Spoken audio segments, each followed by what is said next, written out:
राधे राधे महाराज जी। महाराज जी, मैं 1 साल से आपका सत्संग सुन रहा हूँ, जिससे मेरे जीवन में बहुत सकारात्मक बदलाव हो रहे हैं। ऐसा मन का कोई भी प्रश्न नहीं है जिसका उत्तर आपसे ना मिला हो। महाराज जी, फिर भी एक चीज पूछना चाह रहा था। महाराज जी, दोष दर्शन क्या है? अगर हमने कोई भोग देखा, मन ने सोचा और कंट्रोल किया, तो क्या इसका भी पाप है? और करने भोगने से पाप होता है? हाँ, नहीं, इसमें ऐसे पाप नहीं, क्रिया पे उतरने पे पाप है।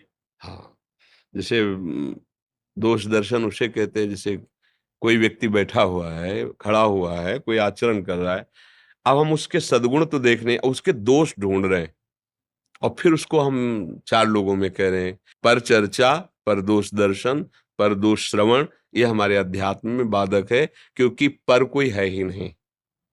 बहुनाम जन्मनावन्ते ज्ञानवान माम प्रपद्यते वासुदेवाश्वरमित समात्मा। सच्ची मानो, आपसे सच्ची कहते हैं, मेरे भगवान ही सब रूपों में खेल रहे, बस छुपा छुपी का खेल ऐसा खेल रहे कि हम लोग पहचान नहीं पा रहे, हम लोग चले जा रहे हैं। वो हमारे साथ बर्ताव करते, हम जान नहीं पाते कि मेरे प्रभु है। मैं जानता हूँ वो व्यक्ति था, वो अमुक स्त्री थी, वो अमुक वस्तु था, वो अमुक जीव था। नहीं नहीं, वही नाटक, वासुदेवास्वरमिति स महात्मा सुदुर्लभा। सच्ची मानिए, हम क्यों दोष दर्शन देखें। अच्छा, दूसरी बात, चलो हम इतनी ऊंची बात नहीं करते, नीची धरा में आते। जब हमारे ही घर गंदा पड़ा है तो हम दूसरे के घर को झांक के क्यों देखते हैं कि उसमें पोछा क्यों नहीं लगाया। अपने घर में देखो ना, कितना कूड़ा पड़ा है।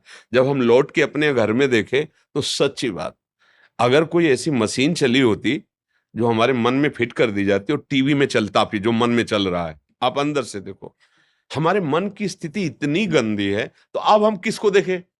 विचारवान बुद्धिमान आदमी वही पहले अपने घर को साफ करें, अपने हृदय मंदिर में हम ऐसे साधन करें कि काम क्रोध लोभ मोह मद मत्सर, ये गंदगी न रह जाए। अगर ये गंदगी हमारे अंदर है तो फिर हम दूसरे को कैसे, दूसरे के 100 गुणों में से एक अवगुण निकाल करके उसकी व्याख्या करना, और दूसरे के 100 गुण हैं उनमें दृष्टि ही न जाना, ये परमार्थ के पथिक का लक्षण। परमार्थ के पथिक का लक्षण है, जैसे पानी और दूध मिला के रख दिया जाए तो हंस दूध पी लेगा, पानी छोड़ देगा। तो जड़ चेतन गुण दोष में विश्व कीन करतार, संत हंस गुण गाहें पे परिहरिवार विकार। पानी रूपी विकार को छोड़कर उसके गुण रूपी दूध को ले लिया, वही है परमार्थ का पथिक, वही है भगवान का भक्त। अब रही कि मन हमारा गंदी बातें सोचता ही रहता है, जब तक भगवत प्राप्ति नहीं होती। ये महीना 2 महीना के 4-5 महीना या साल के भजन से नष्ट नहीं होगा, ध्यान रखना, ये अनुभव की बात कहते हैं। जब तक भगवत तत्व का ज्ञान और भगवत साक्षात्कार नहीं होता, तब तक ये सूक्ष्म होता जाता है। जैसे पहले समुद्र था, फिर धीरे धीरे धीरे नदी की तरह हुआ, फिर सरोवर की तरह हुआ, फिर धीरे धीरे गड्ढा हुआ, फिर एक बिंदु रह गया और भगवत साक्षात्कार होते वो भी खत्म हो जाता है। अगर कहीं चूक हो जाए तो बिंदु को सिंधु होने में देर नहीं लगेगी। ये विकार सदैव मन में स्फुरित होते रहते हैं। कभी भी आप जग के देखो, सोने के समय तो अगर स्वप्न में पहुंच गया तो चलाता रहता है, नहीं सुसुप्ति में तो थोड़ा चैन है। जहां जगे तो आप खुद देखो, अपने आप ये रचेगा। कोई द्वेष किया व्यक्ति, उसकी चिंतन होगा, कोई राग किया उसका, कोई भोग का चिंतन, कोई ऐसा, बस ये लगा रहता है, इसको कभी चैन नहीं मिलता, ये चलता रहता है।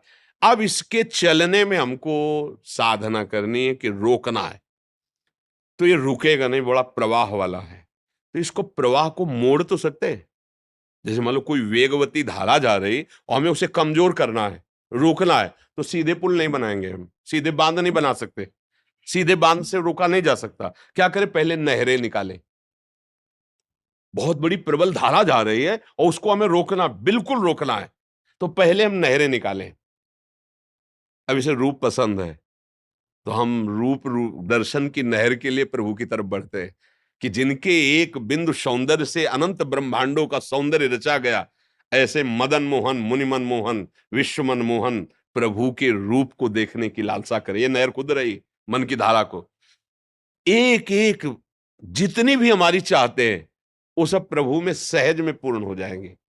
अब हम नाम जप शुरू करते हैं, संत संग शुरू करते हैं, भगवत लीला गायन, भगवत लीला श्रवण, ठाकुर सेवा, दूसरों का हित, ये मन की नहरें निकल गई रोकने के लिए। अब जो एक धीमी धीमी धारा चल रही, अब विवेक रूपी बांध लगा दिया। अब वो उफान नहीं मारेगा क्योंकि नहरें हैं, ये पानी नहरों में बढ़ेगा। क्या?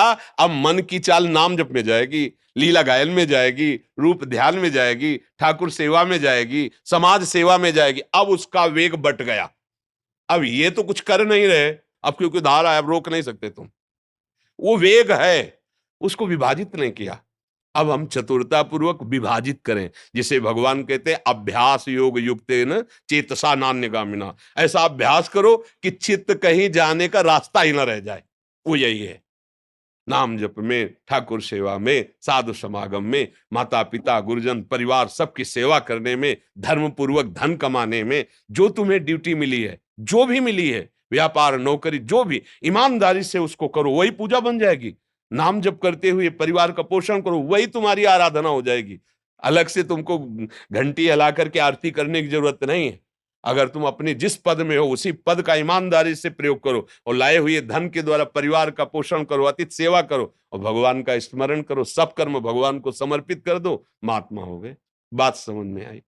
मन के जो गंदगी विचार आते हैं उनको अगर दंड मिले ना, तो हम लोग नरकई में पड़े रहें। ये हर क्षण जाल बुनता रहता है। हमारे लिए ये कलयुग में एक विशेष छूट दी गई है कि इसका दंड नहीं मिलता। कलिकर एक पुनीत प्रतापा, मानस पुण्य होई और नहीं पापा। पुण्य तो हो जाएगा कि कल चलते हैं बिहारी जी को भोग लगाएंगे और सबको बांटेंगे, बिल्कुल पक्का। और कल कोई ऐसी समस्या आ गई, आप बिल्कुल तैयार है ईमानदारी से, और कल नहीं जा पाए तो आपको फल मिल जाएगा।